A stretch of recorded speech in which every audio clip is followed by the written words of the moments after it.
You can feel the rope biting into your wrists. The cell reeks of something that isn't quite mold. It's decay, human decay. You're 19 years old. In the last 2 years, you've done what kings couldn't do. You've crowned a nation.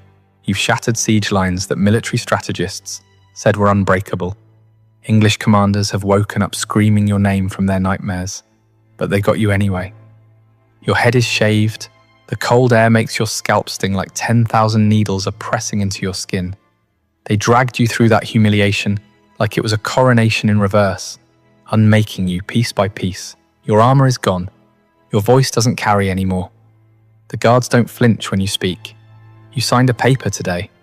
The words are still a blur, but you remember the shape of what they meant. Renounce your saints. Your voices are demons. The visions that changed the course of history, hallucinations. The mission God gave you, a delusion. And wear this dress, this suffocating, degrading dress that turns you back into a thing instead of a warrior. You thought you were saving your life. What you actually signed was the perfect trap. And the cruelest part? They designed it so you'd walk right into it yourself. This is the story of how Joan of Arc was legally murdered, how the most sophisticated legal machine of the medieval world was weaponized against a teenage girl who had no idea she was walking into an inescapable cage. This isn't just about a trial. This is about the systematic destruction of a human being using the law as a weapon. And what happened to her in 1431 is still happening today. If you think history is worth getting right, stay close, because this is a story that history tried to erase. Let's go back to 1429.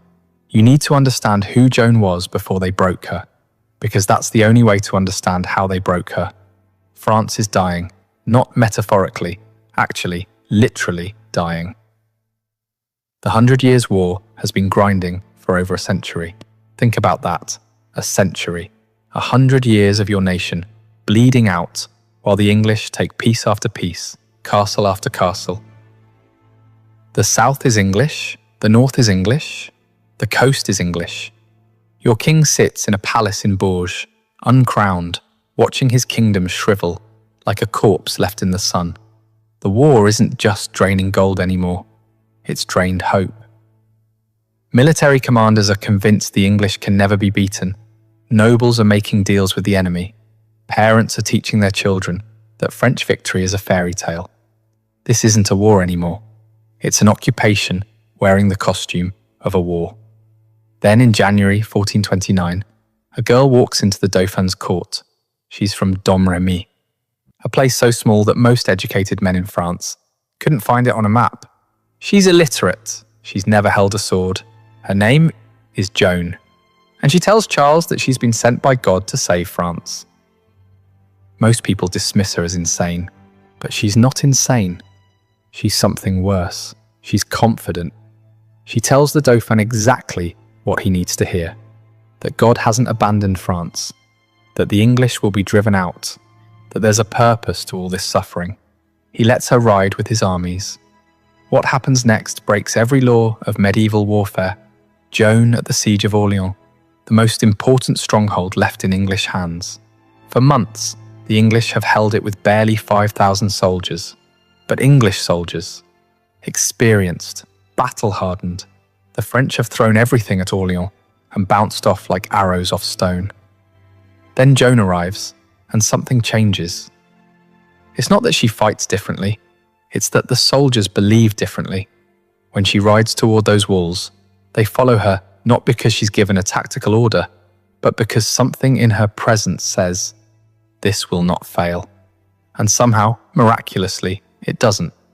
Orleans falls. The English commander is captured. The impossible becomes possible. One victory, then another, then another. In May 1429, Joan stands beside Charles as he's crowned King of France at Reims. She's wearing armor. The crowds are screaming. This isn't just a religious coronation anymore. It's a validation. A 19-year-old peasant girl has fundamentally rewritten what is possible. She's proven to an entire nation that the English are not invincible. She's given back something that seemed lost forever: hope. By summer 1429, Joan of Arc is the most powerful person in France. Not officially. Officially, Charles is the king. But everyone knows the truth. The girl who hears voices from saints is the reason France isn't dead yet. The English realise this too, and they begin making plans. Not to defeat her in battle. She's proven they can't do that. She's blessed, or if you're cynical, she's got luck that defies mathematics. No, they're going to destroy her in a courtroom, because there's one place Joan's divine mandate doesn't work, inside the architecture of theology and law. In May 1430, Joan is leading troops at Compiègne, a small town near the border between French and Burgundian territory. The Burgundians are technically French nobles, but they've been English allies since the Treaty of Troyes. They're playing both sides, and everyone knows it. A Burgundian soldier nabs Joan during a skirmish. It's almost mundane. One moment she's on horseback, rallying troops. The next, she's dismounted, surrounded, captured. It should have been the end of the story. A prisoner of war, maybe ransomed, maybe traded, maybe released. But it wasn't. Instead, the Burgundians sold her 10,000 livres tournois. That's the price of a saint. That's the price of the woman who single-handedly changed the course of European warfare. For context, that sum of money could feed a family for 2 centuries. It's not just ransoming a prisoner of war, it's a sale, a transaction. The English aren't buying a girl. They're buying an icon they need to destroy. Here's what's fascinating. Joan isn't valuable because she's a military threat anymore. She's valuable because she's a symbol. She's proof that God favours France. She's living evidence that the English occupation can fail. If they can prove she's a fraud, that her voices are demonic, that her visions are delusions, that she's a witch working dark magic, then they haven't just killed a soldier. They've killed an idea. They've made her testimony against herself. They've used her own mouth to recant everything she was. In January 1431, Joan arrives in Rouen, the English stronghold, the military capital of English-occupied France. The trial that follows is supposed to be a religious investigation. Ecclesiastical court, bishops, theologians, church law. It all has the appearance of legitimacy, but it's a show trial. Every aspect of it is choreographed. Joan is held in chains, not in a convent with nuns as church law requires, but in a military fortress with 5 English soldiers guarding her 24/7. The courtroom is filled with pro-English judges. The prosecutor is working directly with English military command. Her advocates are actually judges in disguise, arguing against her instead of for her, and they're prepared to destroy her systematically. For 70 sessions, 70 separate court hearings over months, they hammer at her. The brightest theologians in France versus a 19-year-old girl who cannot read or write. She has no lawyer, she has no advisor, she's alone. But here's the thing, she's winning. Not in an official sense. She's never going to convince these judges. But she's winning in a way that matters more. She's winning in the court of human intelligence.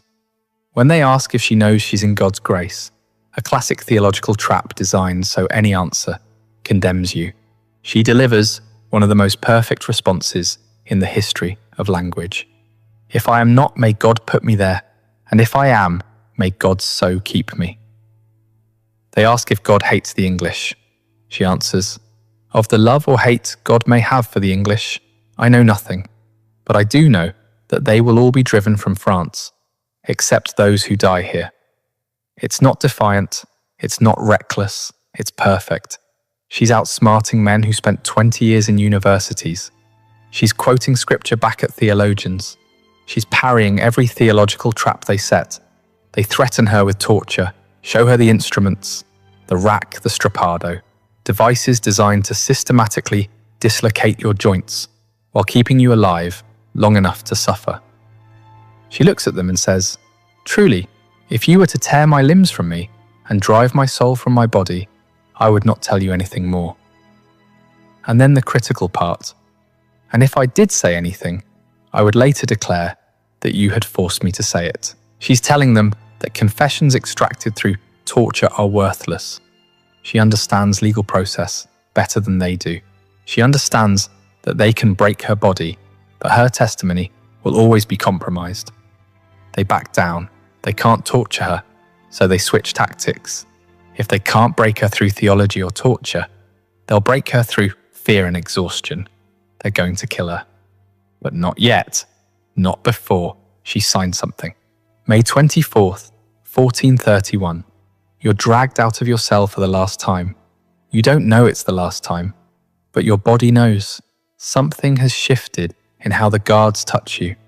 There's finality in their grip. They bring you to the cemetery of Saint-Ouen, a public place, a square. Hundreds of people are already gathered. No, thousands.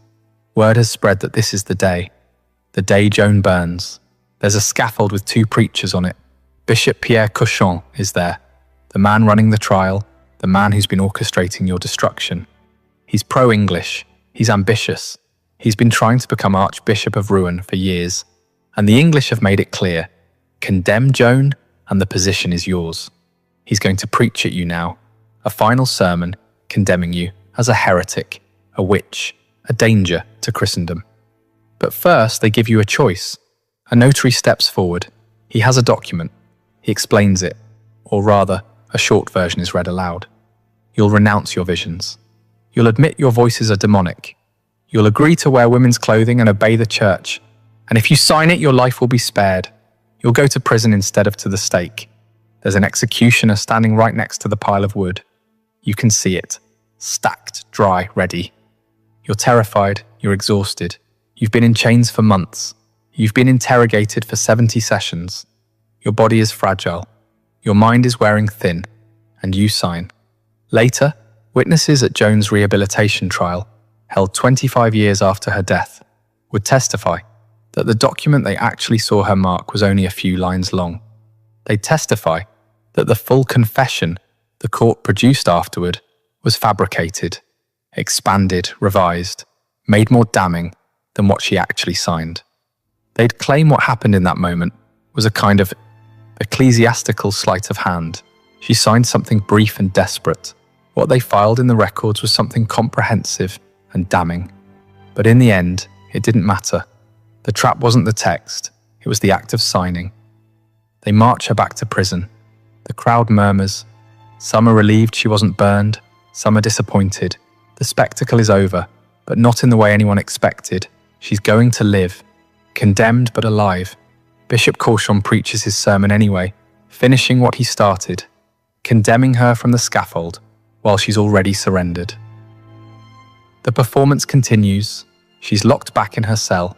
Now here's where the truth gets colder than the stone around her. Joan believes she saved her life. She believes that the promise was real. Life in prison. That's the deal she made, but her captors never intended to honor it. See, there are rules in inquisitorial law, medieval religious law. If you're tried for heresy and you confess, you can be spared the death penalty. You get prison. Life imprisonment, yes, but life. It's mercy, technically. But there's a second category that has no mercy, relapsed heresy. If you're a heretic who repents and then goes back to heresy, if you relapse, you're automatically handed over to secular authorities to be executed. No trial, no second chance. The relapse itself is the death sentence. The English and Bishop Cochon needed her dead, but they needed her dead as a relapsed heretic. Because if they just executed her for the initial heresy charge, it would look like they'd broken the deal. It would look like murder. It would look like the law itself was a lie. But if she relapsed, if she went back to her heresies after signing the confession, then everything was her fault. The law worked perfectly. She had a chance at mercy and threw it away. They engineered the perfect trap. They took her right back to the same military fortress. She was still in chains, still surrounded by 5 English soldiers, 24/7. They shaved her head as humiliation. They made her wear the dress that she was promised would save her, but that actually made her catastrophically vulnerable. For months, Joan's men's clothing had been her armor. Not metaphorically, literally. She testified during the trial that she tied her breeches and tunic with dozens of tight cords. binding them together so tightly they couldn't be removed without destroying the fabric. It was armor against sexual assault. It was protection in a room full of hostile men. Witnesses at her later rehabilitation trial would confirm that English lords had attempted to rape her in her cell. The cords in her clothes were the only thing stopping it. Now she was in a dress, vulnerable, exposed, and she was in a room with 5 male soldiers. The taunt started, the threat started, the promises that if she didn't cooperate, worse things would happen. 4 days passed, 4 days of this. Then something happened that would seal her fate. One night, and here's where the testimony of the rehabilitation trial becomes absolutely critical. The guards took her dress. They took it. She was left with only the men's clothes they had thrown at her in a sack. They gave her an impossible choice: face the soldiers naked and alone, or put on the forbidden clothes. She chose safety. On May 28th, 4 days after her confession, 4 days into this arrangement, the judges came to her cell. Bishop Cauchon walked in. The other judges filed in behind him. They found her in men's clothes. Joan told them exactly what happened. She explained that the dress had been taken, that she couldn't defend herself in a dress among men, that she had no choice. But here's what mattered. She also admitted something else. She said her voices had returned, that Saints Michael and Gabriel had come back to her, calling her a traitor for signing the abjuration, that she never should have renounced them. That was it. That was the moment the trap slammed completely shut. By her own testimony, in the judge's presence, in front of witnesses, she had returned to wearing men's clothing, explicit violation of the confession, and admitted her voices had returned, admission of relapsed heresy. The verdict was immediate, unanimous, no deliberation. She was officially a relapsed heretic. The promise of life had lasted exactly 4 days. Here's the truly diabolical part. Joan didn't understand what had happened. She thought she was being honest. She thought she was explaining her circumstances. She had no idea she was reading a death sentence into the record with her own words. She didn't realize that the judges had engineered a scenario where she had to choose between her safety and her survival. They took away the dress knowing she'd put on the clothes. They left the soldiers in her cell knowing what would happen. They counted on her fear, and they counted on her honesty, and they weaponized both against her. The English didn't need to torture her. They didn't need to break her will through theology. They just needed to set up the right circumstance and let her human need for basic safety destroy her. It's elegant, if you think about it. It's evil, but it's elegant. May 30th, 1431, 800 English soldiers escorted her to the old market square in Rouen. The pyre was tall, ready. They'd prepared it well. The wood was seasoned so it would burn hot and fast. They didn't want this to drag out. They wanted her dead before she could say much more. They stripped her. They dressed her in a white smock. They put a paper hat on her head that read, "Heretic, relapsed, apostate, idolater." She asked for a crucifix. A friar gave her one made of sticks lashed together with string. Just 2 pieces of wood and some binding. But it was Christ. It was enough. She climbed onto the pyre. They chained her to the stake. Not loosely, tightly. They wanted to make sure she couldn't fall, couldn't try to escape, couldn't do anything but stand there and burn. The executioner lit the fire. The wood caught immediately. And here's what witnesses reported. She didn't scream. She didn't curse her judges. She didn't rage against God or the English or the unfairness of any of it. Instead, she called out to the man who had orchestrated her destruction. "Bishop Cauchon, I die through you." It wasn't an accusation. It was a statement of fact. It was her testifying to the truth one last time, even as the flames consumed her. Then she did something that would haunt the consciences of everyone watching. She asked someone to hold the crucifix up high, so it would be the last thing she saw. A simple request, a dying woman wanting to look at Christ while she burned. And as the smoke grew thick, as the heat became unbearable, witnesses reported hearing her voice above the roar of the flames, crying out over and over, "Jesus, Jesus, Jesus," not once, over and over. The the name repeated like a prayer, like a promise, like the only true thing left in a world that had become entirely corrupted. The crowd watched this, thousands of them. French people who had cheered her, who had been saved by her, who were now watching her burn. English soldiers who had orchestrated her death. Priests who had condemned her. Nobility who said nothing. And then something happened that the English hadn't anticipated.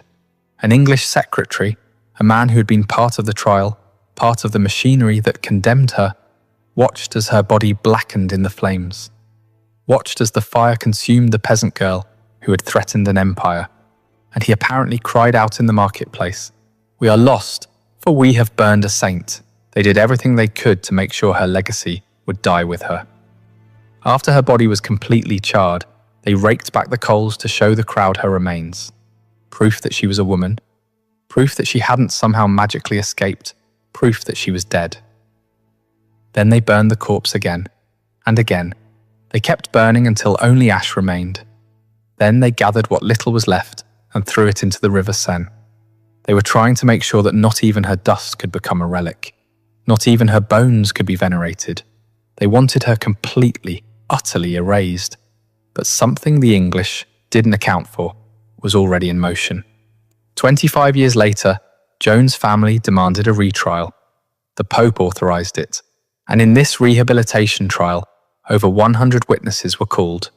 Priests who had been in the courtroom, judges who had voted to condemn her, guards who had been in her cell, notaries who had recorded documents, soldiers who had guarded her. And they testified.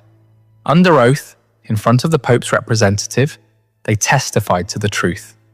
They testified that Joan's confession had been manufactured, that the document she actually signed was nothing like what was filed in court records, that her imprisonment violated church law, that the guards had been systematically abusive, that her guards had taken her dress, forcing her into an impossible choice, that the entire trial was corruption from start to finish. The rehabilitation trial declared the original verdict a complete fraud. Joan's name was cleared. The church officially recognized her virtue. Within a century, she was canonized as a saint. The English had burned a saint, and history proved it. But here's the thing that should chill you in ways that historical facts usually don't. Joan of Arc didn't die in a moment of weakness or spiritual failure. She didn't die because she renounced God or betrayed her mission. She died because she trusted the law. She died because she believed that there were rules that would protect her. She died because she signed a document thinking it would save her life.